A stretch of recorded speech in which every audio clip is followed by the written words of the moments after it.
High! দেখো আমার বাগানে নতুন অতিথি জয়েন হয়েছে, রেন লিলি। আর এই যে দেখতে পাচ্ছ আমার স্ট্রবেরি গাছ, এই দেখো গোলাপ গাছে কত এখনো কুড়ি আসছে। এই যে দেখো প্রায় 5-6টা কুড়ি এসেছে। এটা হলুদ রঙের গোলাপ।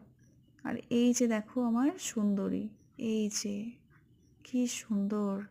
আমার বাগানটা যেন এনেই ভরিয়ে রেখেছেন। এতেও কিন্তু কুড়ি আছে অনেকগুলো, এই যে দেখো প্রায় 3-4টে। আর এই যে এর রহস্য, পেঁয়াজের খোসা ভেজানো জল। এই যে দেখো আমার নয়নতারা গাছটা দেখলে? আর ওই যে কাঠগোলাপের স্টিকটা আমার একটা স্টুডেন্ট এনে দিয়েছিল, বলেছিল পিসি বসাবে, এর থেকে ফুল হবে সুন্দর সুন্দর। আমি বললাম ঠিক আছে, দে।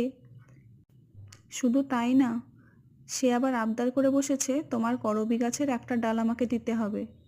আমি ভাবলাম, ও তুমি তোমার নিজের ধান্দায় তাহলে আমাকে গাছটা দিয়েছো। আর এদিকে রজনীগন্ধাও এবার ফুটবো ফুটবো